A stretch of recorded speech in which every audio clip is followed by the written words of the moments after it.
ఇంకా మ్యూజిక్ సిట్టింగ్స్లో మీరేమన్నా ఇన్వాల్వ్ అవటం కానీ లేదంటే అతను చేసేటప్పుడు నేచర్ ఆఫ్ వర్క్ ఎలా ఉందనేది కానీ అలా గురించి ఏమన్నా యూజువల్గా అంటే ఎక్కువ అంటే ఓకే ఒక ట్యూనో లేకపోతే ఒకటో వస్తే బాగుందా బాగాలేదా అన్నంత వరకే, ఇంకా అంతకు మించి పెద్దగా ఇన్వాల్వ్మెంట్. డైరెక్టర్ గారు వాళ్ళే కూర్చొని డిస్కస్ చేసుకునేవాళ్ళు, మాకు అప్పుడప్పుడు పిలిచి మాకు చూపించేవాళ్ళు, మాకు అనిపించింది మేము చెప్పేవాళ్ళం. సో దానికి తగ్గట్టుగా వెళ్ళేది అంతే. పర్టికులర్గా బ్యాక్గ్రౌండ్కి సంబంధించి తమన్ నేచర్ ఆఫ్ వర్క్ ఎలా ఉంటుందండి? మీరు అబ్జర్వ్ చేసి ఉంటారు కదా చాలా దగ్గర నుంచి. మనం పడుకునే టైంలో వాళ్ళు తాండవం ఆడుతూ ఉంటారు.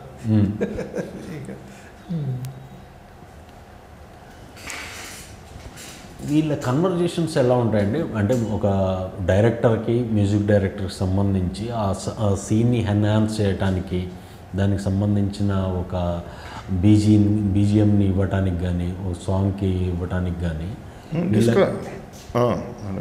వీళ్ళ కన్వర్జేషన్స్ అవి ఎలా ఉంటాయి? మీకు అనిపించిన సందర్భాలు ఏమన్నా ఉంటాయి?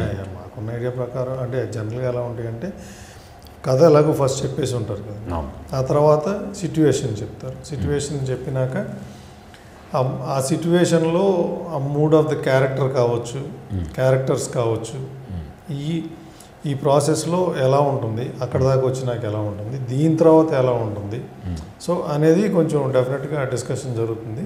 ఆ డిస్కషన్ ప్రాసెస్లో ఏమైనా రెఫరెన్స్లు కూడా వస్తే రావచ్చు. ఓకే.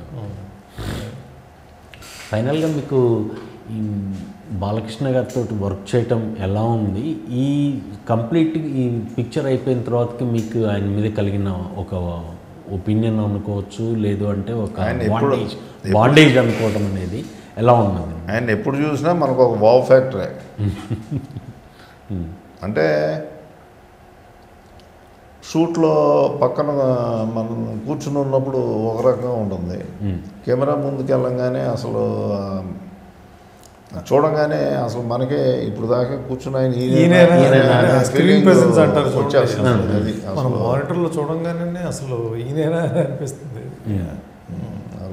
అది బయట ఉన్నా కానీ అదే ఫీలింగ్ ఉంటుంది బాలయ్య బాబు.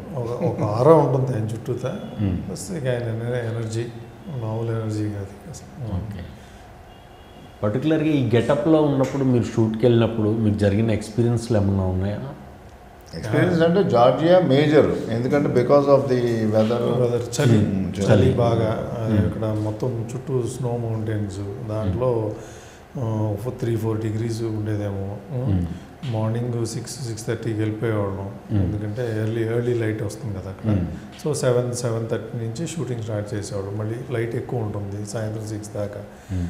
చలి మళ్ళీ గాలి అంటే విండ్ చిల్ అంటే ఇంకా తగ్గుతుంది, మైనస్లోకి వచ్చేస్తుంది. దానికి తోడు మళ్ళీ ఆయనకి ప్రొపెలర్ ఆ ఫ్యాన్, పెద్ద ఫ్యాన్ ఉంటుంది కదా, మరి అది గాజాల్లో ఇంకా ఎక్కువ చలిగాలి. అవన్నీ అదంతా కాటన్ డ్రెస్సే. మేమంటే జాకెట్లు వేసుకుని కొంతసేపు చలేస్తున్నాను కానీ లోపలికి వెళ్ళిపోయి రూమ్లో కంటైనర్లోకి వెళ్ళిపోయి ఆ హీటర్ పెట్టుకుని మళ్ళీ కొంతసేపు రావటం. ఆయన మొండి కదా అసలు. టెంట్లో కూడా కూర్చోరు, బయటే, ఏం పర్లేదు నాకు బయటే. సో అవి ప్లస్ దీనికి తోడు విభూతి. అసలు ఎన్ని కిలోలు నాకు తెలిసి 200 కిలోలు విభూతి తీసుకెళ్ళాం అక్కడికి. ఓకే. జార్జియా. సో అంటే మామూలు విషయం కాదు. సో ఆయన అంత మొండి ఘట్టం కాబట్టి చేయగలిగారు ఆయన. అది అప్రిషియేట్ చేయాలి. ఆ ఎఫర్ట్ మామూలు ఎఫర్ట్ కాదు.